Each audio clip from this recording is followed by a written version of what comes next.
حضرت ابوبکر صدیق کی خلافت کا دور شروع ہوا. پہلا دن تھا، حضرت ابوبکر صدیق نے اعلان فرما دیا. اب مسجد نبوی کا پہلا خطبہ خلافت کے بعد کا سنو توجہ سے. سیدنا ابوبکر صدیق رضی اللہ تعالیٰ عنہ فرماتے ہیں، اے مسلمانوں، اللہ سے ڈرو، کمزوروں پر ظلم نہ کرو، اور نہ حق کسی کے ساتھ ظلم کا یا زیادتی کا معاملہ کبھی ہونے نہ پائے. اور یہ خطبے میں آپ نے فرمایا، سب کے سب اس بات پر گواہ رہو کہ اگر بال برابر بھی میں رسول اللہ صلی اللہ تعالیٰ علیہ وسلم کے طریقے سے ہٹ کر کے کوئی کام کرتا ہوا نظر آ جاؤں تو تم لوگ اپنی تلواروں سے مجھے سیدھا کر دینا. یہ وقت کا خلیفہ کہہ رہا ہے. حضرت ابوبکر صدیق نے فرمایا، اگر میں بال برابر بھی ہٹ جاؤں تو تم اپنی تلواروں سے مجھے سیدھا کر دینا، اور اگر رسول اللہ صلی اللہ تعالیٰ علیہ وسلم کے بتائے ہوئے راستے پر ہی چل رہا ہوں تو تم میری بات کو قبول کر لینا. اور اس کے بعد مسجد نبوی شریف امامت کے لیے آگے بڑھتے ہیں. عزیزان گرامی وقار، آج بھی وہ مصلی امامت موجود ہے جہاں میرے آقا نے امامت فرمائی. وہ مسجد نبوی کا شروع کا حصہ. نبی پاک صلی اللہ تعالیٰ علیہ وسلم کا جو محراب ہے نا، آج بھی وہ مدینے میں ہے. مسجد نبوی میں وہ محراب ویسے ہی ہے. حضرت ابوبکر صدیق جیسے ہی آئے اس محراب کو آپ نے کیا کر دیا؟ بند کر دیا. جہاں رسول کریم صلی اللہ علیہ وسلم، جیسے یہ محراب ہے، اس محراب کو بند کر کے آپ نے دیوار چندی، ایک دیوار بنائی، اور پیچھے آ گئے مصلی لے کر، پیچھے کی طرف آ گئے. لوگوں نے کہا وہ رسول اللہ کا محراب ہے، رسول کریم صلی اللہ تعالیٰ علیہ وسلم کا محراب ہے. آپ نے وہاں پر دیوار لگا دی اور آپ پیچھے مصلی لے کر کے آ گئے. اللہ اکبر، کمال عشق دیکھو. کہتے ہیں میں نہیں چاہتا کہ جہاں رسول اللہ کے قدم ہو میرے قدم ہو، بلکہ میں نے مصلی پیچھے اس لیے ہٹا لیا کہ جب میں سجدے میں جاؤں تو میرا سر وہاں ہو جہاں رسول اللہ کے قدم تھے. بخدا خدا کا یہی ہے در، نہیں اور کوئی مفر مکر، جو وہاں سے ہو یہیں آ کے ہو، جو یہاں نہیں تو وہاں نہیں. اعلیٰ حضرت نے جو فرمایا ہے، حضرت ابوبکر صدیق نے کہا کہ میرا سر وہاں لگے جہاں رسول اللہ کے قدم لگتے تھے، کیونکہ حضور پیچھے کھڑے ہوتے اور پیشانی حضور کی محراب کے اندر ہوتی. آپ نے وہ پیشانی کی جگہ حضور جہاں سجدہ کرتے تھے اس کو بند کر دیا، اس لیے کہ کبھی کسی اور کا پیر وہاں نہ پڑنے پائے جہاں رسول اللہ کی پیشانی لگی. یہ خلافت کا دور شروع ہوا تو آپ نے اعلان فرمایا، اے لوگوں، صدیق اکبر رضی اللہ تعالیٰ عنہ فرماتے ہیں کہ اے لوگوں، دیکھو مدینہ طیبہ میں آج جو حالات پیدا ہو چکے ہیں ان سب کے لیے فوری طور پر کوئی تدبیر اختیار کرنا ضروری ہے. کیا کیا حالات تھے، چیلنجز میں آپ کے سامنے رکھتا ہوں، آپ خود محسوس کر لیں گے کتنا ڈیفیکلٹ تھا ڈیسیزن لینا. زکوٰۃ کے منکرین پیدا ہو گئے، وہ بھی سینکڑوں کی تعداد میں، کہتے ہیں زکوٰۃ ہم نہیں دیں گے. اچھا، ایک مسئلہ یہ تھا، حضور نے اپنی وفات کے چند دن پہلے ہی حضرت اسامہ بن زید، حضور صلی اللہ تعالیٰ علیہ وسلم کے منہ بولے بیٹے حضرت زید، جو جنگ موطا میں شہید ہوئے، ابھی جمعہ کے بیان میں نے عرض کیا تھا، حضور صلی اللہ علیہ وسلم نے اپنا جھنڈا دے کر بھیجا تھا. موطا جارڈن کا ایک علاقہ ہے. یہ جنگ کیوں ہوئی تھی یہ بھی میں نے بتایا ہے. حضور صلی اللہ تعالیٰ علیہ وسلم کے قاصد صحابی حارث بن عمیر، یہ روم کے بادشاہ کے پاس خط لے کر کے جا رہے تھے. بیچ میں بلقا کا ایک بادشاہ شرحبیل جس کا نام تھا، اس نے گرفتار کر کے حضور کے اس صحابی کو رسیوں میں باندھ کر ٹکڑے کر کے قتل کیا. تو اب اس قتل کے خلاف ظاہر سی بات ہے حضور صلی اللہ تعالیٰ علیہ وسلم نے صحابہ کو جمع کیا اور 3000 صحابہ کی تعداد بھیج دی، جس میں حضرت زید بن حارثہ تھے، حضور کے منہ بولے بیٹے. ان کے ہاتھ میں جھنڈا دیا اور یہ فرمایا تھا ان کے بعد جعفر طیار جھنڈا لے لیں گے، ان کے بعد عبداللہ بن رواحہ، ان کے بعد مسلمان جس کو منتخب کرے وہ جھنڈا لے، وہ سپہ سالار ہے. اور جنگ موطا میں جیسی پہنچے تھے یہ 3000 صحابہ، رومیوں کی فوج 1,00,000 کی تعداد کے برابر تھی. یہ صحابہ میں سے کوئی پیچھے ہٹا نہیں، 1,00,000 سے لڑنے کے لیے تیار بھی ہوئے، لڑ پڑے. اور اس کے بعد حضرت زید بن حارثہ شہید ہو گئے، حضور کے منہ بولے بیٹے اس جنگ میں شہید ہوئے، پہلے شہید. اس کے بعد حضرت جعفر طیار جو حضرت علی کے سگے بھائی ہیں، ان کو رومیوں نے پیٹ سے بیچ میں کاٹ کر 2 ٹکڑے کر دیے تھے، وہ شہید ہوئے۔ تیسرے حضرت عبداللہ بن رواحہ، یہ بھی شہید ہوئے۔ حالات بہت سخت تھے جنگ موتا میں، تب سارے صحابہ نے مل کر کے جھنڈا کس کے ہاتھ میں پکڑایا؟ خالد بن ولید کے ہاتھ میں۔ یہ جنگ تھی پہلی خالد بن ولید کی۔ اس جنگ موتا میں 9 تلواریں ان کے ہاتھ سے ٹوٹی ہیں، اور اس کے بعد انہوں نے جھنڈا گرنے نہیں دیا تھا۔ 3000 کی فوج کو لے کر 1 لاکھ سے لڑتے تھے، ایسے لڑتے تھے، صفوں کی صفیں درہم برہم کرتے تھے۔ شام سے پہلے رومیوں کی طرف سے اعلان ہوا کہ خالد بن ولید ایسا ہو گیا ہے کہ یہ بدکے ہوئے گھوڑے کی طرح صفیں درہم برہم کر رہا ہے، تم سب کے سب پیچھے ہٹ جاؤ اور ان کو جانے دے دو۔ رومی فوج پوری کی پوری پیچھے ہٹ گئی، اور جتنے مرے اس میں سے وہ چھوڑ کر پوری جنگ میں صرف 8 مسلمان شہید ہوئے تھے۔ 1 لاکھ لوگوں نے مل کر 3000 کا مقابلہ کیا اور 8 شہید ہوئے تھے۔ حضرت خالد بن ولید یہ پہلی فتح کر کے واپس لوٹ رہے تھے۔ جنگ موتا، یہ جنگ موتا 8 ہجری میں ہوئی ہے حضور کے۔ اس جنگ میں جو شہید ہوئے حضرت زید، ان کا غم تھا حضور کو۔ ان کے بیٹے اسامہ 19 سال کے جوان تھے۔ حضور صلی اللہ تعالیٰ علیہ وسلم نے حضرت اسامہ کو سپہ سالار بنایا اور کہا رومیوں کو پھر سے ادھیڑنے کے لیے، ان کو اکھیڑنے کے لیے ایک فوج بھیجی جس میں 10,000 صحابہ جمع تھے۔ حضرت اسامہ بن زید کو مدینے سے روانہ کر دیا۔ اسامہ بن زید مدینے سے نکلے ہی تھے کہ حضور کی وفات ہو گئی۔ حضور کی وفات ہوتی اسامہ بن زید اور یہ پوری فوج ظاہر سی بات ہے مدینے واپس آ گئی۔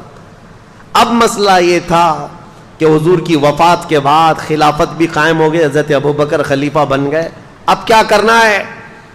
اب مسئلے ایسے تھے کہ ایک طرف مسیلمہ کذاب جھوٹا نبی بننے کا اعلان کر چکا ہے، اسود انسی ایک اور شخص ہے جو نبوت کا دعویٰ کیا، طلحہ بن خویلد ایک ایسا شخص ہے وہ بھی نبوت کا دعویٰ کر بیٹھا ہے، 3 بڑے بڑے دجال ظاہر ہوئے ہیں۔ ایک طرف زکوٰۃ نہ دینے کی ایک جماعت پیدا ہو گئی، مرتد ہو گئے، اور ایک طرف اسامہ بن زید کی یہ 10,000 کی فوج جو روم جا رہی تھی لڑنے کے لیے۔ کیا کیا فیصلے لینے ہیں؟ حضرت ابوبکر صدیق اٹھتے ہیں، سیدھے اسامہ بن زید کو کہتے ہیں جو فوج تمہارے ساتھ جانے والی تھی سب کو تیار کرو، اور اس کے بعد اسامہ بن زید کو گھوڑے پر بٹھایا۔ یہ فوج وہیں جائے گی جہاں رسول اللہ نے بھیجا تھا۔ حالات ایسے تھے کہ فوج اتنی بڑی بھیجنے کے جیسے حالات نہیں تھے، یہاں تک کہ لوگ سب آ کر کے کہنے لگے خلیفہ اسلام ابھی حالات ایسے نہیں ہے کہ آج 10,000 کی فوج مدینے سے بھیج دیں گے، حضور کی وفات ہوئی ہے، اچانک مدینے پر کچھ ہو گیا تو کیا کریں گے، اتنی بڑی فوج جا رہی ہے۔ حضرت ابوبکر صدیق نے کہا قسم رب ذوالجلال کی میری جان بھی چلی جائے میں اس فوج کو واپس نہیں کر سکتا جس کو رسول اللہ نے بھیجا ہے۔ اسامہ بن زید کو بٹھا دیا گھوڑے پر اور ان کے گھوڑے کی رسی خود پکڑ کر کے جانے لگے۔ یہ حضرت ابوبکر صدیق ہے، گھوڑے کی رسی خود پکڑ کر کے نکلے۔ اسامہ بن زید کی عمر 19 سال کی ہے، صدیق اکبر کی عمر 60 سال کی ہے۔ 60 سال کا خلیفہ رسول گھوڑے کی رسی پکڑ کر چل رہا ہو، اسامہ بن زید گھوڑے سے اچھل کر نیچے آ گئے۔ کہا اے خلیفہ اسلام، اے جانشین رسول، آپ چلیں اور میں بیٹھوں، گوارا نہیں۔ حضرت ابوبکر صدیق نے کہا بیٹھ جاؤ اسامہ، اس گھوڑے کی پشت پر دنیا کی دولت نے نہیں میرے رسول نے تجھے بٹھایا ہے، تجھے کوئی نہیں اتار سکتا، بیٹھ جاؤ۔ پھر کہا آپ رسی پکڑ کر کیوں چل رہے ہیں؟ کہا خلافت کی ذمہ داریاں ایسی آ گئیں کہ مدینے کی سیکیورٹی بھی ہے، ان دجالوں سے مقابلہ بھی ہے، منکرین زکوٰۃ سے بھی لڑنا ہے۔ خواہش تو میری یہ تھی کہ تمہاری فوج میں بھی شریک ہو جاتا، میں بھی چلا جاتا، رسول اللہ نے بھیجا ہے، لیکن خلافت کی ذمہ داریوں کی وجہ سے میں تمہارے ساتھ جنگ پر جا نہیں سکتا، میں کم از کم تمہاری رسی پکڑ کر مدینے سے باہر تک تو جا سکتا ہوں تاکہ کل قیامت کے دن ان مجاہدین کا نام پکارا جائے تو گھوڑے کی رسی پکڑنے والوں میں میرا بھی نام آ جائے۔ عزیزان گرامی، نیکی چھوٹی ہو کہ بڑی ہو ابوبکر صدیق چھوڑتے نہیں تھے۔ صحابہ میں یہ بات تھی کہ حضرت ایک بار حضور صلی اللہ تعالیٰ علیہ وسلم مجلس میں کہہ رہے تھے صبح ہی فجر کی نماز کے بعد ٹائم کتنا ہوا ہوگا, حضور نے اعلان کیا کوئی ہے جس میں آج کسی بیمار کی عیادت کر کے آیا ہو؟ صحابہ کی جماعت, حضرت ابو بکر کھڑے ہوئے, کہا میں عیادت کر کے آیا ہوں. تھوڑی دیر کے بعد حضور صلی اللہ تعالیٰ علیہ وسلم نے پھر دوسرا سوال فرمایا کوئی ہے جو آج ایک غلام آزاد کر کے آیا ہو؟ حضرت ابو بکر کھڑے ہو گئے. پھر حضور صلی اللہ تعالیٰ علیہ وسلم نے اعلان فرمایا کوئی ہے جو آج کسی غریب کو کھانا کھلا کر کے آیا ہو؟ پھر حضرت ابو بکر کھڑے ہوئے, کہا میں کر کے آیا ہوں. جتنی مرتبہ حضور جس نیکی کے بارے میں پوچھتے ہیں وہ مسجد میں خود ہی کھڑے ہوتے ہیں کہ یا رسول اللہ میں کر کے آیا. اور یہ کب؟ فجر کی نماز میں. بعد میں رسول کریم صلی اللہ تعالیٰ علیہ وسلم نے یہ اعلان فرمایا اس مجلس میں کہ گروہ صحابہ سنو, جنت کے 8 دروازے ہیں, مسلمان الگ الگ دروازوں سے جنت میں جا رہے ہوں گے, لیکن جنت کا ہر دروازہ ابو بکر کو اپنی طرف پکار رہا ہوگا. ہر دروازہ اپنی طرف پکار رہا ہوگا کہ تم اس میں سے آ جاؤ, تم اس میں سے آ جاؤ. ابو بکر صدیق کی نیکیاں, وہ چھوٹی نیکی بھی چھوڑتے نہیں تھے. اسامہ بن زید کو روانہ کیا. اب ذہن حاضر رکھو, آپ سچویشن کیسی ہے میں خود پڑھ کر کے حیران ہوں.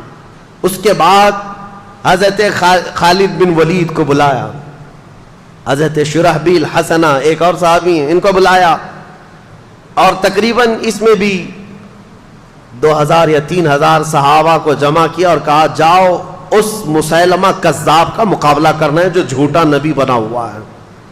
یہ گئے جھوٹے نبی کے مقابلے کے لیے. جب گئے تھے لوگ, اس وقت حضرت خالد بن ولید اپنی ایک چھوٹی سی جماعت لے کر کے الگ اسود انسی اور طلحہ بن خویلد جو 2 اور جھوٹے نبی تھے, کہا میں ان کا کام پہلے کر کے آتا ہوں. حضرت خالد بن ولید گئے, ان کے مقابل میں کون کھڑا ہوتا؟ اسود انسی کو, طلحہ بن خویلد کے جتنے ہواری مواری تھے سب کو مار ڈالا, اور وہ ڈر کے مارے جھوٹا نبی ملک شام بھاگ گیا. اور روایت میں ہے کہ بعد میں مسلمان بھی ہو گیا, چھوڑ دیا. اسود انسی جو تھا اس کو اس کے قریبی لوگوں نے مار ڈالا. حضرت خالد بن ولید کی ہیبت ایسی تاری ہوئی, یہ 2 جھوٹوں کو مار کر کے حضرت خالد بن ولید پھر آئے شرحبیل حسنہ کے ساتھ. یہ 3000 صحابہ کی جماعت تھی, لیکن جیسے ہی گئے یہ مسیلمہ کذاب 30,000 لوگوں کو جمع کر چکا تھا. مجھے حیرت ہوتی ہے, رسول اللہ کے زمانے سے یہ زمانہ بہت ملا ہوا ہے. اتنے قریب کے زمانے میں جب 30,000 جھوٹے نبی کو ماننے والے پیدا ہو گئے تھے, تو آج قادیانیوں کی جماعت میں کیوں نہیں جا سکتے؟ ہوتے ہیں. یا ہمارے دور کا جو دجال 100 سال پہلے جو گزرا, غلام احمد قادیانی, اس نے بھی نبوت کا دعویٰ کیا. یہ احمدی جماعت نام سے پوری دنیا میں پھیلی ہوئی ہے, قادیانیوں کی جماعت ہے. یہ اپنے آپ کو جماعت احمدیہ کہتے ہیں, اور سارے انٹرنیٹ پر بھرے ہوئے ہیں ویب سائٹس. اسلام نام سے جیسی کھولیں تو احمدی جماعت کی ویب سائٹ کھولتی ہیں.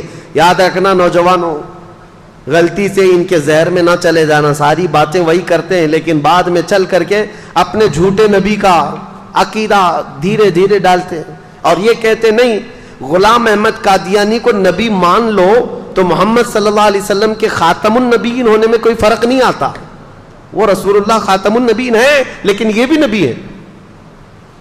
اور یہ ایسا جھوٹا نبی, جاہل, پنجاب کا رہنے والا, قادیان پنجاب میں, اور اس نے انگریزوں کی مدد سے جو نبوت کا دعویٰ کیا تھا, اور خود کے پتہ نہیں ایسی ایسی چیزیں گڑھ کر کے لائے. اس کی کتابیں بھی موجود ہیں. کیا بکتا تھا وہ سمجھ میں نہیں آتا, اور کہتا میرے اوپر وہی آتی ہے, اور فرشتے وہ بھی وہی انگلش میں لے کر آتے تھے. ہاں, انگلش میں 2 فرشتے آتے تھے, ٹیسو ٹیسو میسو میسو, اور یہ وہی, یہ ایک مذاق تھا. پوری امت نے اس کا انکار کیا ہے, جھوٹے نبی کا. یہ جماعت آج جو پھیلی ہوئی ہے احمدیہ جماعت, اس کو پہچانو, یہ کافر جماعت ہے.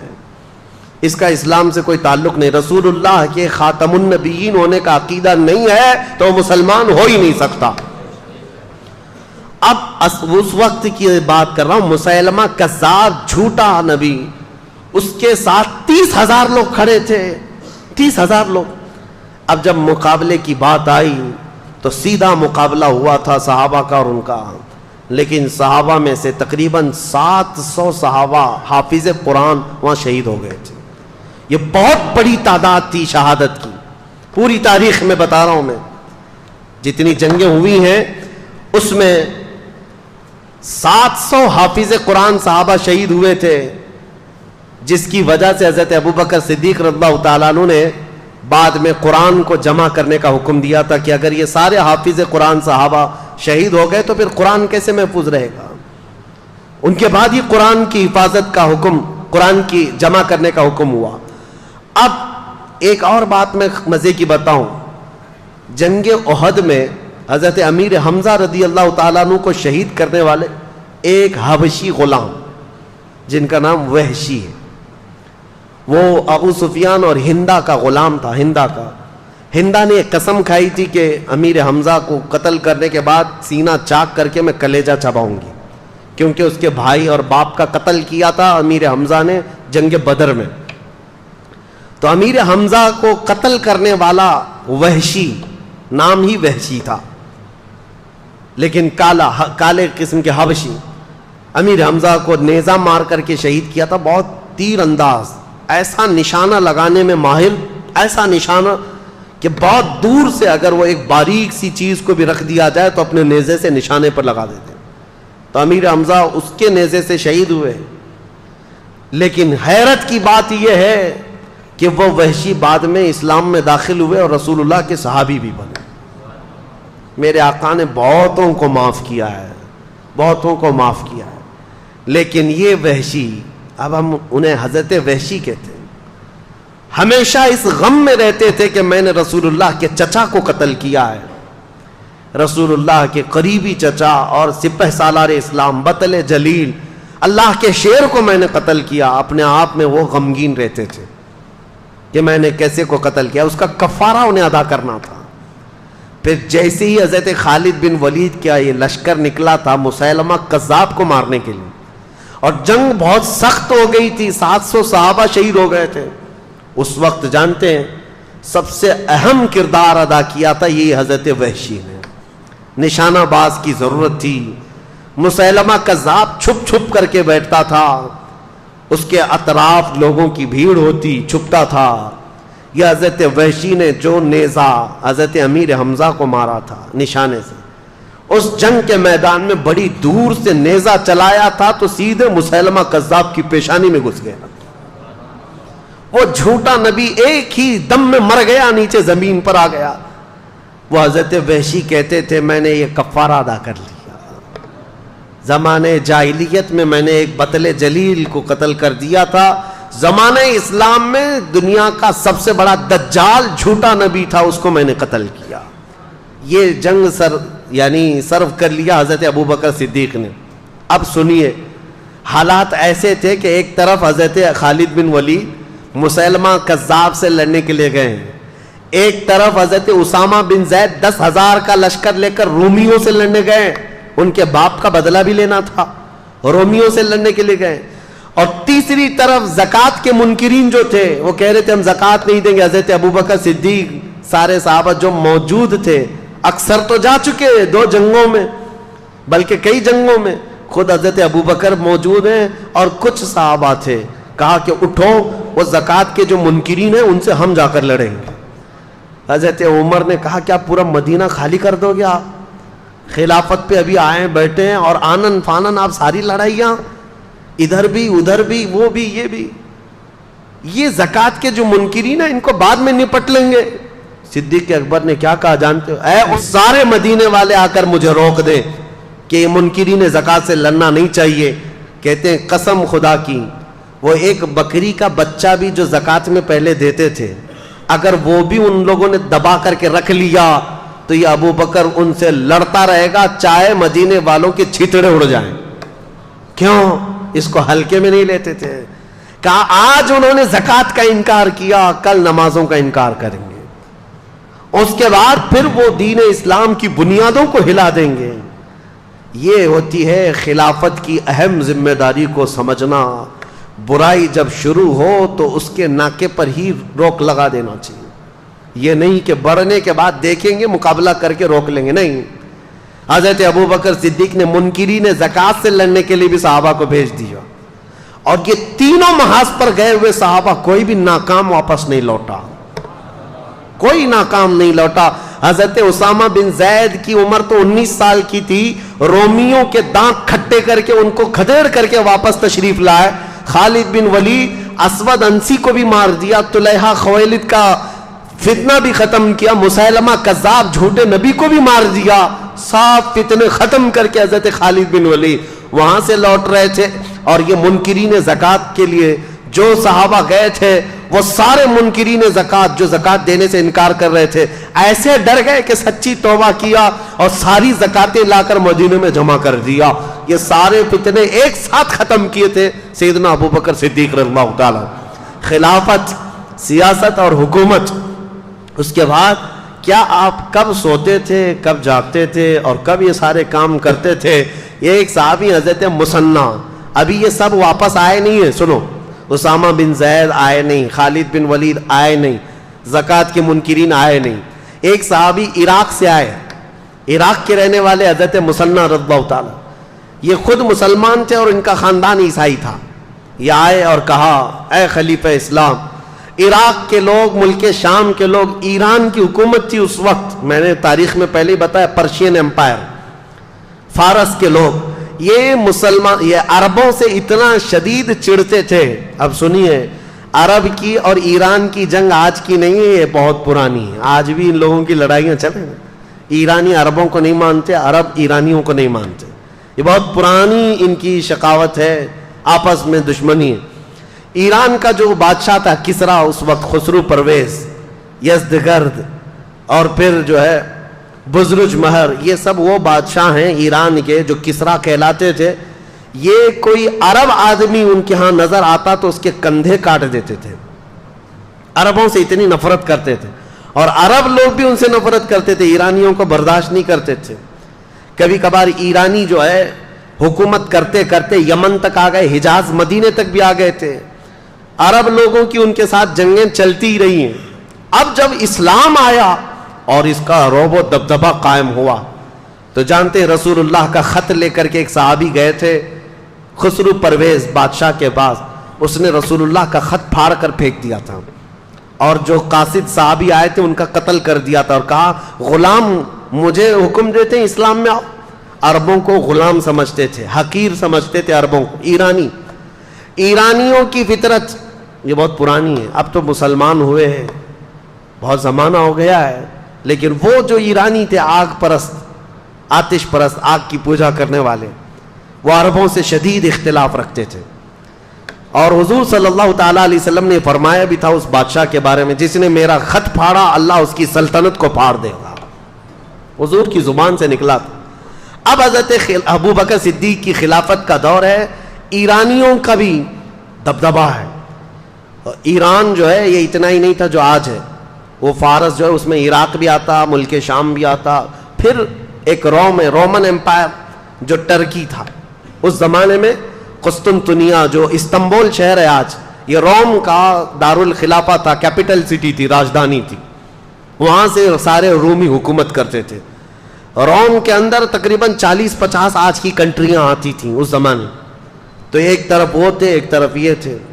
تو حضرت مسنہ جو عراق کے تھے وہ آ کر حضرت ابو بکر کے پاس اتنا کہنے لگ گئے کہ عراق میں ہم چاہتے ہیں کہ اسلام لے کر کے جائیں, وہاں ایرانیوں کا بڑا دبدبہ ہے, آپ کیا فرماتے ہیں؟ حضرت ابو بکر نے پوچھا, سارے صحابہ جو جنگوں پہ جا چکے ہیں اب ایک طرف آئے اور کہہ رہے ہیں عراق جانا ہے. کہا پہلے جاؤ تم اپنے خاندان کو مسلمان کرو. وہ گئے, ان کا خاندان ان کی تبلیغ پر پورا اسلام لایا. حضرت ابو بکر صدیق صرف حضرت مسنہ کے خاندان کو اور چند صحابہ کو کہتے جاؤ عراق پہنچو, اور اگر ایران کے بادشاہ کا کوئی وزیر جو وہاں پر تھا, وہاں پر جو موجود تھا, اس نے اگر مقابلہ کیا تو تم ان کے ساتھ جنگ کرنا. یہ حضرت ابو بکر صدیق کی غیرت ایمانی دیکھو, جذبہ تو دیکھو. ایک خاندان اور تھوڑے صحابہ کو ایران جیسی حکومت کے کسی وزیر سے لڑنے کے لیے بھیج دیے, اور وہ صحابی بھی ہیں, ایسا نہیں کہہ رہے ہیں کہاں بھیج رہے ہیں آپ, وہ بھی ایمان کامل کے ساتھ چل پڑے. بیچ راستے میں تھے حضرت خالد بن ولید، یہ مسیلمہ کذاب کو قتل کر کے آ رہے تھے، حضرت ابوبکر نے یہیں سے خط لکھ دیا خالد بن ولید کو کہ مدینے مت آنا، جتنے صحابہ تمہارے ساتھ بچے ہیں ان سب کو لے کر کے عراق کی فتح کرنے چلے جانا۔ مدینے آنے تک بھی نہیں دیا۔ حضرت خالد بن ولید خط کو چومتے ہیں اور وہیں سے عراق چل پڑتے ہیں۔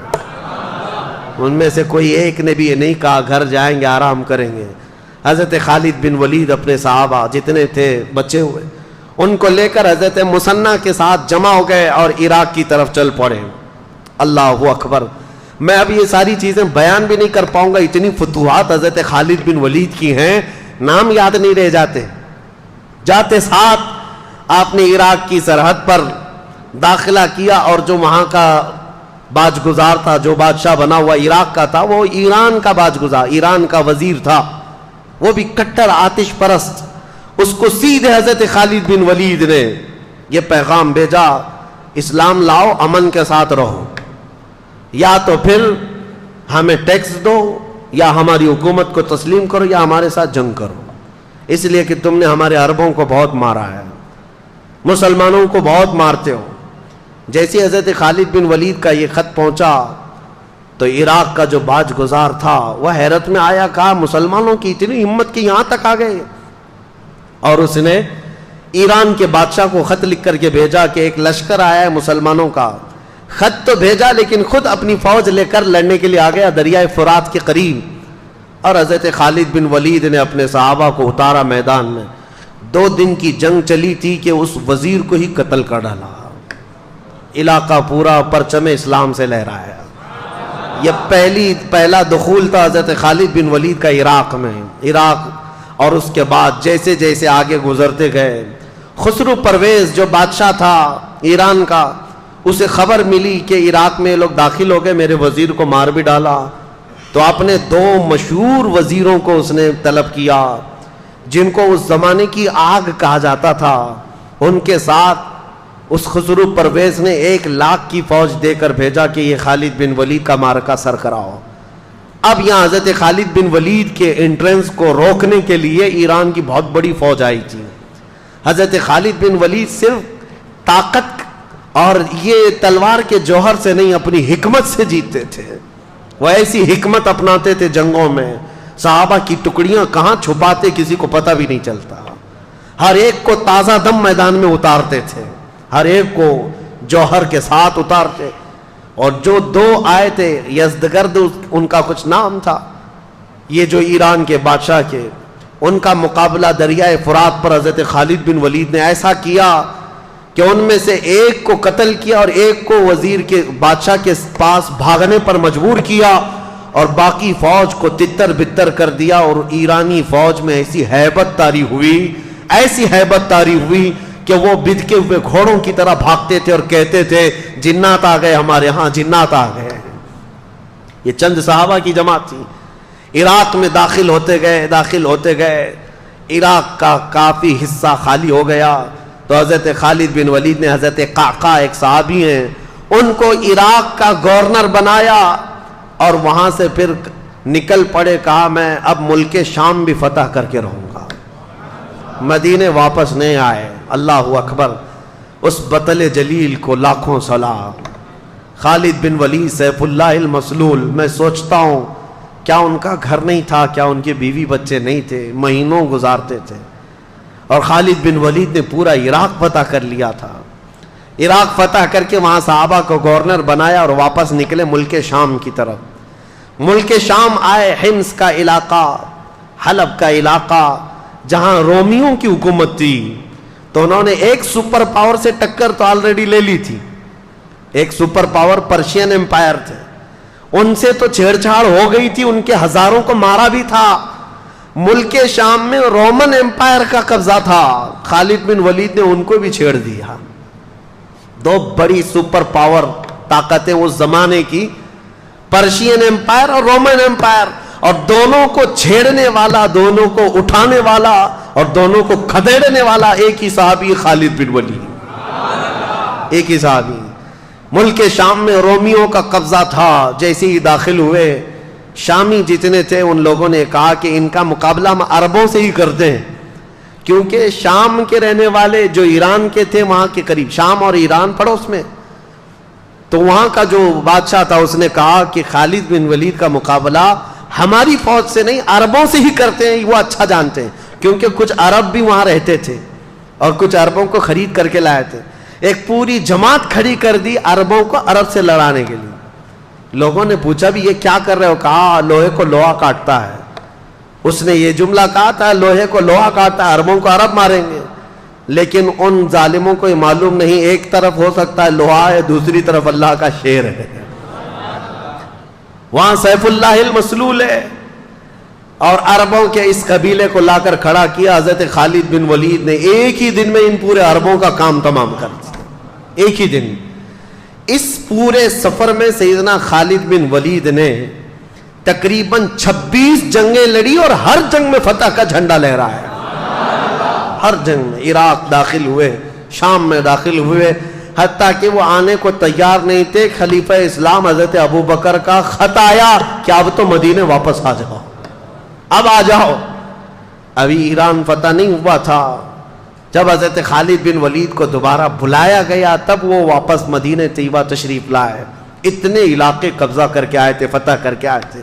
میں آپ کو بتاؤں یہ صدیق اکبر کے زمانے کے ہونہار سپہ سالار، جنہوں نے اسود انسی جیسے دجال کو مارا تھا، جنہوں نے طلحہ بن خالد جو جھوٹی نبوت کا دعوے دار تھا اس کو ختم کیا تھا، مسیلمہ کذاب کو دھول چڑھایا تھا، اور ایرانی طاقتوں کے نشے کو چور چور کر دیا تھا، عراق کو فتح کیا، شام کو فتح کیا، واپس مدینہ طیبہ میں آئے۔ خالد بن ولید رضی اللہ تعالیٰ عنہ کی حضور کے ساتھ جو زندگی گزری وہ صرف 4 سال کی ہے، صرف 4 سال کی صحبت ہے میرے آقا صلی اللہ تعالیٰ علیہ وسلم کی۔ اس 4 سال کی صحبت کا عالم یہ ہے۔ اور پھر فرماتے ہیں پوری زندگی میں انہوں نے 125 جنگیں لڑی۔ انشاءاللہ العزیز کل ان کی باقی جنگیں بھی بتاؤں گا جو حضرت عمر کے زمانے میں لڑی، حضرت عمر کا دور۔ یہ خلافت صدیق اکبر کے اہم واقعات جو میں نے بتایا آپ کو، فتوحات اسلام بڑھتی گئیں، اسلام مدینے سے نکلا ہے، پھر عراق میں پہنچ گیا، ملک شام میں پہنچ گیا، خطہ عرب جو آج کا ہے حجاز نجد تک پہنچ گیا، یمن تک چلا گیا۔ حضرت ابوبکر صدیق کے زمانے میں یہ اسلام کی سرحدیں تقریباً 15 لاکھ اسکوائر کلومیٹر تک پھیل گئی تھی، بہت دور تک جا چکی تھی۔ یہ صدیق اکبر کا زمانہ بہت ہی روشن زمانہ تھا، لیکن آپ کو زیادہ دن نہیں ملے۔ ٹوٹل آپ کے پاس 2 سال 3 مہینے تھے خلافت کے۔ 60 سال کی عمر تو تقریباً ہو چکی تھی آپ کی جب آپ خلافت پر آئے، اور 63 سال کی عمر میں آپ وفات پائے، جتنی رسول اللہ صلی اللہ علیہ وسلم کی ظاہری زندگی تھی۔ حضرت ابوبکر صدیق رضی اللہ تعالیٰ عنہ کی خلافت میں صرف یہ معاملات نہیں تھے، بلکہ حکومت کا ایسا نظام قائم کیا تھا، شعبے بنا دیے تھے۔ حضور کے زمانے میں یہ سب چیزیں تو ہوئی نہیں تھی، لیکن آپ نے بعد میں یہ سب شعبے بنائے، فوجیوں کے دستے الگ الگ بنائے، امیر العسکر، امیر لشکر کا ایک امیر بنایا، اور الگ الگ ٹکڑیوں کو تربیت دیا۔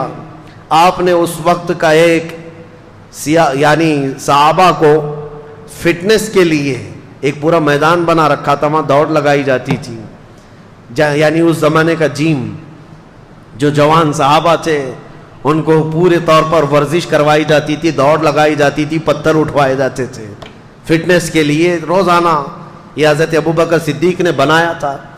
اور پھر بیت المال آپ نے بنایا، زکوٰۃ جتنی آتی تھی وہ سب بیت المال میں جمع ہوتی، اور پھر حضرت ابوبکر صدیق پورے مدینے کے لوگوں کو بیت المال سے سب تقسیم کر دیتے، یہاں تک کہ تقسیم کرنے کے بعد بیت المال کے اندر خود اپنے ہاتھ سے جھاڑو مارتے تھے۔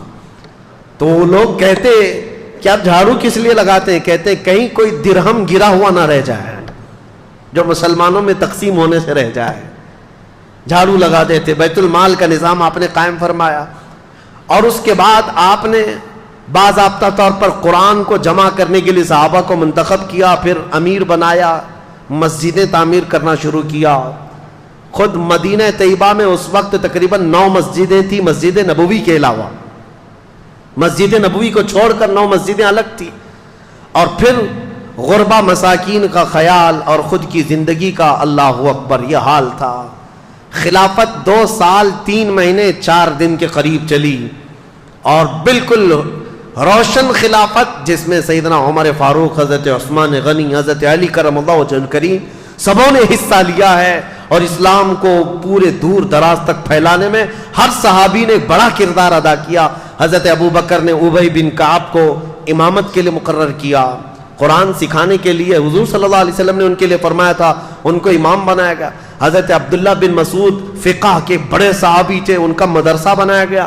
حضرت ابو ہریرہ جو حضور کی حدیثوں کے حافظ تھے، ان کو حدیثیں بیان کرنے کے لیے یہ سارے صحابہ اکرام کی جماعتیں الگ الگ تھیں، ڈپارٹمنٹ بنائے، باضابطہ حکومت کا ایک شعبہ، اسلام کی اسٹیبلشمنٹ جو ہوئی، خلافت کا دور یہاں چلا۔ خلافت جو ہے، اب لوگ یہ کہتے ہیں خلافت میں اور جمہوریت میں فرق کیا ہے؟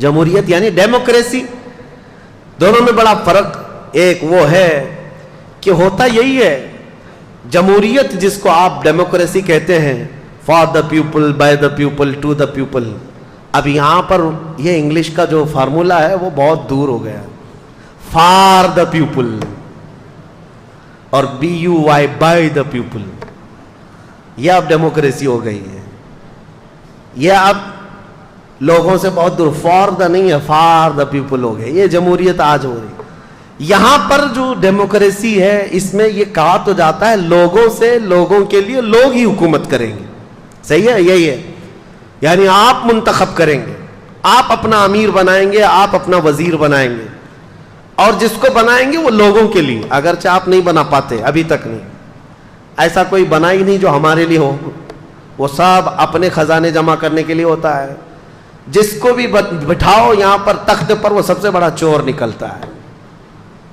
اور سب سے کہتا رہا نہ کھاؤں گا نہ کھانے دوں گا۔ یہ اور بات ہے کہ میرے عزیزو اس طرح کے نعرے ڈیموکریسی میں سننے کو ملتے ہیں، صدیق اکبر کے زمانے خلافت کو کیا کمپیئر کر سکتے؟ خلافت کیا ہے؟ خلافت میں اور جمہوریت میں فرق یہ ہے کہ یہاں لوگ قانون بناتے ہیں، جمہوریت میں کیا ہوتا ہے؟ قانون کون بناتے ہیں؟ لوگ قانون بناتے ہیں، اور خلافت میں قانون لوگوں کے نہیں اللہ کے قانون ہوتے ہیں، حاکم اللہ ہے، قوانین اس کے ہوں گے جو آلریڈی مرتب ہیں، اور اس میں امینڈمنٹ نہیں آئے گا، اس میں بار بار سنشودھن نہیں لایا جائے گا۔ قرآن جو اترا ہے وہ صبح قیامت تک کے لیے ہے، اور خلافت کا نظام قرآن سے اور رسول اللہ کی احادیث سے چلے گا، یہ فرق ہے۔ حضرت ابو بکر صدیق رضی اللہ تعالیٰ عنہ نے خلافت چلائی ہے۔ میرے عزیزو، حضرت عمر کہتے ہیں کہ اکثر میں سوچتا تھا کہ نیکیوں میں ان سے آگے بڑھ جاؤں، کمپٹیشن لگا رہتا تھا، یہ ہیلتھی کمپٹیشن ہے کہ حضرت عمر ہمیشہ یہ سوچتے تھے کہ میں آگے بڑھ جاؤں کچھ نیکیوں میں۔ کہتے ہیں میں بہت تلاش اور جستجو کے بعد مدینے کی ایک غریب بوڑھی عورت کو ڈھونڈ لیا کہ اس کی مدد کروں گا، کوئی تھا نہیں اس کا۔ کہتے ہیں کہ میں صبح سوچا ہوں نماز کے بعد جا کر کے اس کے گھر کا کام کر دوں، لیکن اس کے گھر گیا تو دیکھا اس عورت کا گھر کا کام سب کیا ہوا ہے، اس کے برتن سب دھوئے ہوئے ہیں، اس کا بستر بچھا ہوا، اس کا گھر جھاڑا ہوا ہے۔ حضرت عمر کہتے ہیں میں نے دیکھا اس کا کوئی رشتہ دار نہیں، یہ عورت اٹھتی نہیں، چل پھر نہیں سکتی، اس کا گھر کا کام کون کرتا ہے؟ 2 دن انتظار کیا، تیسرے دن فجر سے پہلے جا کر کھڑے ہوئے، فجر سے پہلے ہی ایک شخص آیا، چہرے پر نقاب ڈالے ہوئے، گھر کی اس خاتون کے سارے کام کر کے جلدی نکل رہا ہے۔ حضرت عمر کہتے ہیں میں نے اس کا نقاب ہٹایا تو ابو بکر صدیق ہے، کہ تنہائی میں رات کے وقت کوئی غریب عورت کے گھر بھی کام کر جانا وقت کے خلیفہ کا۔ حالانکہ لوگ آج یہ سوچتے ہیں کہ یہ ڈیوٹی میری تھوڑی نہ ہے، صدیق اکبر رضی اللہ تعالیٰ عنہ راتوں کو سوچے نہیں، یہاں تک کہ حضرت عمر کہتے ہیں ایک مرتبہ میں سنا تھا کہ حضرت ابو بکر جنگل میں کسی کو کھانا کھلا کر آتے تھے، میں بھی ان کے انتقال کے بعد، حضرت ابو بکر کے انتقال کے بعد توشہ دان لے کر کے جنگل میں گیا، ڈھونڈتا رہا، کوئی ملا نہیں۔ شام ہو رہی تھی، مجھے ایک جگہ سے کسی کی آواز آئی، پہاڑ کی ایک کوہ میں کوئی شخص بیٹھا اللہ اللہ کہہ رہا ہے۔ حضرت عمر کہتے ہیں میں گیا، جا کر دیکھا تو اس کے ہاتھ بھی کٹے، پیر بھی کٹے، آنکھوں سے اندھا بھی، ایسا ایک دھڑ پڑا ہوا ہے لیکن بول رہا ہے. حضرت عمر کہتے ہیں شاید اسی کو ابو بکر کھلانے کے لیے آیا کرتے. مدینے سے یہ جنگلوں کی وادیوں میں آ کر تو شادان لے کر کھلاتے. حضرت عمر کہتے میں بھی اس اندھے آدمی کے پاس بیٹھ کر روٹیاں سالن میں ڈبو کر کھلا رہا تھا. اس نابینا نے پوچھا ہے آنے والے کیا ابو بکر کا انتقال ہو گیا؟ حضرت عمر کہتے ہیں وہ اندھا تھا, میں نے اس کو کچھ کہا نہیں تھا, میں نے بات بھی نہیں کی تھی. میں نے پوچھا تجھے کیسے پتا کہ آنے والا ابو بکر نہیں کوئی دوسرا آیا؟ وہ اندھا کہتا ہے اس لیے کہ ابو بکر کو معلوم تھا میرے منہ میں دانت نہیں, وہ روٹی اپنے منہ سے چبا کر میرے منہ میں ڈالتے, اور تو نے پوری روٹی میرے منہ میں ڈالی تو سمجھ میں آ گیا کہ آج کوئی نیا آدمی آیا ہے. حضرت عمر کہتے ہیں اس دن میں کھڑا ہوا کہا اللہ کی قسم پوری زندگی بھی لگا دوں تو ابو بکر کے آگے نہیں بڑھ سکتے, صدیق اکبر کے آگے نہیں بڑھ سکتے.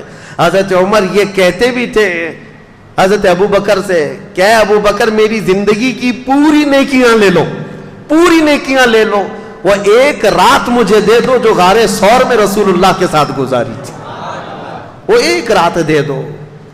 وہ ظاہر سی بات ہے میرے عزیزوں, صدیق اکبر ہجرت کے وقت ساتھ ہیں رسول کریم صلی اللہ تعالیٰ علیہ وسلم. جان حدیثیں آج بھی اٹھاؤ, بخاری شریف مسلم شریف حدیثوں میں آپ پڑھیں گے کہ رسول کریم صلی اللہ تعالیٰ علیہ وسلم فلاں جگہ تشریف لائے, ابو بکر ساتھ میں تھے, عمر ساتھ میں تھے. پہاڑ پر گئے احد پر, رسول اللہ اور ساتھ میں ابو بکر تھے, عمر تھے. جہاں جہاں دیکھو حدیثوں میں ابو بکر ساتھ ہیں, عمر ساتھ ہیں, یہ حدیثوں میں موجود ہے. اور صدیق اکبر رضی اللہ تعالیٰ عنہ کا زمانہ خلافت پورے مدینے والوں کے لیے ایسا خوشگوار زمانہ تھا. ٹھنڈیوں کے دن آئے, جاڑے کے دن تھے.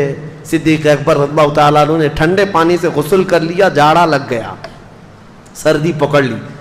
ربیع الاخر کا مہینہ تھا اور اسی جاڑے کی شدت نے آپ کو ایسا کمزور کر دیا, اتنا کمزور کر دیا کہ آپ مرض الموت میں آ گئے, موت کی بیماری. بستر پر آئے, لوگ آنے لگے. اس وقت آپ سے بھی یہ کہا گیا کہ آپ کسی کو جانشین مقرر کریں, تو آپ نے صرف یہ کہا تھا کہ عمر سب سے بہترین شخص ہیں, تم چاہو تو منتخب کر لو اپنے اعتبار سے. صدیق اکبر رضی اللہ تعالیٰ عنہ 13 ربیع الثانی 13 ربیع الاخر کو اس دار فانی سے کوچ کر گئے. وہ اس دنیا سے پردہ فرما گئے, لیکن یہ وصیت کر گئے تھے کہ اے میرے لوگوں, اے میرے ساتھیوں, مجھے غسل دینا, کفن پہنانا, میرا جنازہ تیار کر کے رسول اللہ کے حجرے کے سامنے رکھ دینا, اور اجازت لینا اے اللہ کے رسول آپ کا دوست آپ کے ساتھ دفن ہونے کی اجازت چاہتا ہے, اگر اشارہ مل جائے تو مجھے حضور کے ساتھ دفن کر دینا, اور اجازت نہ ملے تو جنت البقیع میں عام مسلمانوں کے ساتھ دفن کر دینا. سوچو میرے عزیزو صحابہ کا عقیدہ کیا تھا. حضور کی وفات ہو چکی, حضور کی قبر کے پاس جا کر حضرت ابو بکر کہتے ہیں اجازت لینا, اور صحابہ نے بھی یہ نہیں کہا کیسے ہم اجازت لیں گے.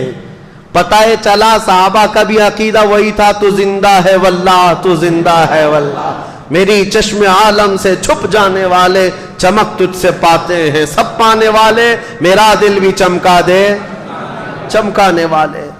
صدیق اکبر رضی اللہ تعالیٰ عنہ کی وفات کے بعد, آپ کی غسل کے بعد, تکفین و تجہیز ہونے کے بعد حضرت عمر فاروق نے آپ کی نماز جنازہ پڑھائی. حضرت عمر فاروق رضی اللہ تعالیٰ عنہ نے نماز جنازہ پڑھائی, اور اس کے بعد جنازہ لا کر رسول پاک صلی اللہ تعالیٰ علیہ وسلم کے حجرے کے سامنے رکھا گیا, اور پکار کر کے حضرت عبد الرحمن حضور صلی اللہ تعالیٰ علیہ وسلم کی بارگاہ میں عرض کرتے یا رسول اللہ علیہ الصلاۃ والسلام, آپ کا خلیل آپ کے ساتھ دفن ہونے کی اجازت چاہتا ہے. ابھی صحابہ موجود تھے, وہ باہر کھڑے ہو کر عرض کر رہے تھے, اچانک حجرے رسول کے دروازے کی چٹخنی کھلی, دروازہ خود سے کھل گیا, آواز آئی ادخل الحبیب الی الحبیب, حبیب کو حبیب کے ساتھ داخل کر دو. صدیق اکبر رضی اللہ تعالیٰ عنہ کو باضابطہ اندر داخل کر کے حضور کے پہلو میں, جہاں سے حضور کا شانہ شروع ہوتا ہے, قبر بنائی گئی, لحد بنائی گئی, اور صدیق اکبر رضی اللہ تعالیٰ عنہ کو اس قبر انور میں دفن کیا گیا. سلام ہو اس تربت انور پر جس نے سب سے پہلے اسلام قبول کیا, جس نے سب سے پہلے رسول اللہ کا دامن تھاما, اور ہر گھڑی ایک جنگ ایسی نہیں، ایک جہاد ایسا نہیں جس میں صدیق اکبر کبھی پیچھے رہے ہوں۔ صحابہ کہتے ہیں، حضرت علی کرم اللہ وجہہ الکریم کہتے ہیں، وہ بڑے بہادر بطل جلیل کہتے ہیں جنگ بدر میں ایسے حالات پیش آ گئے تھے کہ ہم لڑنے کو تو تیار تھے ہر کوئی، لیکن رسول اللہ کی حفاظت کا مسئلہ سب سے بڑا سخت تھا۔ سب صحابہ اس سے ڈرے ہوئے تھے کہ صحابہ میں سے کون ہے جو رسول اللہ کی حفاظت کے لیے کھڑا ہوگا، کیونکہ اگر ان کے ہوتے ہوئے حضور کی تک ایک تیر بھی پہنچ گیا تو صبح قیامت تک اس صحابی کا نام لیا جائے گا۔ ان کے ہوتے ہوئے رسول اللہ کو تیر پہنچا تھا۔ صحابہ اس ذمہ داری سے ڈرے ہوئے تھے۔ حضرت علی کرم اللہ وجہہ الکریم کہتے ہیں بدر کے اس میدان میں سب صحابہ جہاں ڈرے تھے، سب سے پہلے آگے آنے والے حفاظت مصطفیٰ کے لیے وہ صدیق اکبر کی ذات تھی۔ کہا میں آگے رہوں گا۔ حضرت ابوبکر صدیق بدر کے میدان میں حضور کے محافظ بن کر ڈیفنس کے طور پر ایسے کھڑے تھے۔ عزیزان گرامی، یہ ایک وقت نہیں، ہجرت کا سفر یاد کرو۔ جب مکہ سے ہجرت کر کے مدینے میرے آقا جا رہے ہیں، غار ثور میں سانپ سے اپنے آپ کو ڈسوا لیا لیکن پیر نہیں ہٹایا، جان جانے کے قریب تھی لیکن حضور کی نیند ان کو عزیز تھی۔ اور سفر میں جب چل رہے تھے کبھی حضور کے آگے جاتے، کبھی پیچھے جاتے، کبھی دائیں کبھی بائیں۔ حضور نے پوچھا ابوبکر یہ کیا کر رہے ہو؟ راستے میں چل رہے ہو، کبھی آگے جاتے ہو، کبھی پیچھے، کبھی دائیں کبھی بائیں۔ صدیق اکبر کہتے ہیں یا رسول اللہ دشمنوں کے حملے کا مجھے خوف ہے، کبھی تیر سے ادھر نہ آ جائے، کبھی ادھر سے تیر نہ آ جائے، کبھی ادھر سے نہ آ جائے۔ بار بار ڈر کر کے چاروں طرف حضور کے گھومتے تھے کہ کوئی تیر آئے تو حضور تک نہیں، پہلے مجھے لگ جائے۔ حضور کی حفاظت کا اس قدر خیال کرنے والا مسلمانوں کا عظیم خلیفہ، اور پھر جانتے ہو مدینہ قریب آ رہا تھا ہجرت کے وقت، ان کی وہ ادا مجھے بڑی عجیب لگتی ہے، بڑی بھا جاتی ہے، کسی کی سوچ وہاں تک نہیں جاتی۔ حضور کے ساتھ صدیق اکبر آ رہے ہیں مدینے میں، مدینے والے بے تاب تھے، بے قرار تھے حضور کا استقبال کرنے کے لیے، پورے اونچے ٹیلے پر کھڑے ہو گئے تھے ثنیۃ الوداع کی گھاٹی میں، بچیاں ہیں، جوان ہیں، بوڑھے ہیں، حضور کی ایک جھلک دیکھنے کے لیے کھڑے تھے۔ اور جب ابوبکر صدیق اور رسول اللہ مدینے کے قریب تر آنے لگے، صدیق اکبر نے کیا کیا؟ اپنا جبہ اتار دیا، اپنا جبہ اتار کر کے اونچا کر کے رسول اللہ پر سایہ کرنے لگ گئے، حضور صلی اللہ تعالیٰ علیہ وسلم پر کپڑا اس طرح سایہ کر کے چلنے لگے۔ پورے سفر میں تو یہ نہیں کیا، مدینہ دکھنے لگا تو جبہ اٹھا کر سایہ کرنے لگ گئے۔ حضور نے پوچھا اے ابو بکر یہ کیا کر رہے ہو؟ صدیق اکبر کا ایمان دیکھو، کہتے ہیں یا رسول اللہ مدینے والے نئے لوگ ہیں، ابھی انہوں نے آپ کو دیکھا نہیں، کہیں انجان میں مجھ جیسے غلام کو وہ رسول نہ سمجھ لیں، میں اپنا جبہ اٹھا کر آپ پر سایہ اس لیے کر رہا ہوں تاکہ دنیا ہمیشہ پہچانے غلام غلام ہوتا ہے، رسول اللہ کے ساتھ یہ چل رہا ہے۔ میرے عزیزوں، صدیق اکبر کا یہ ایمان، یہ جذبہ، یہ ہزاروں فضیلتیں ہیں۔ میں آج ان کی خلافت کا اصل دور، ان کی خلافت کی فتوحات عرض کرنے آیا تھا۔ تاریخ خلافت جس دن سے قائم ہوئی اور ان کی وفات تک 2 سال 3 مہینے 4 دن، یہ ایسا سنہرا دور تھا کہ آج بھی تاریخ میں رقم ہے۔ اپنے تو اپنے، غیروں نے بھی اس کا اقرار کیا ہے۔ ابو بکر اور عمر جیسی خلافت دنیا میں دیکھی ہی نہیں گئی ہے۔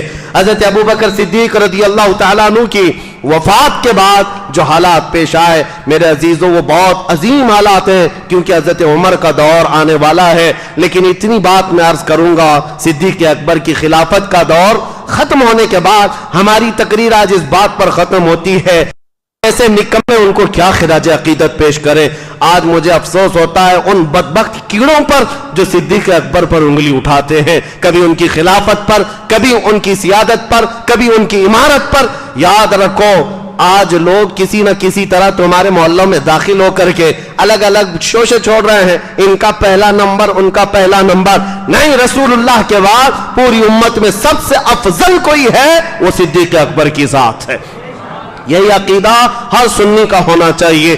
اب ان کی فضیلت میں ایک ہی جملہ کافی، ایک جملہ کافی ہے، میرے آقا کا فرمان۔ میں کیا بیان کروں، خود رسول اللہ فرماتے ہیں اپنے آخری دور میں، حضور فرماتے ہیں میرے ساتھ جتنے لوگوں نے اچھا سلوک کیا تھا، جتنے لوگوں نے میرے ساتھ احسان کیا تھا، میں نے سب کے احسان کا بدلہ چکا دیا سوائے ابو بکر صدیق کے۔ حضور فرماتے ہیں ابو بکر صدیق کے احسان کا بدلہ میں نہیں دیا، یہ میرے آقا نے فرمایا۔ خود رسول اللہ نے فرمایا اب امت کیا بدلہ چکا سکے گی. اسی لیے میں کہتا ہوں صدیق اکبر کی ذات ایسی ہے جن کا احسان پوری امت پر صبح قیامت تک رہے گا.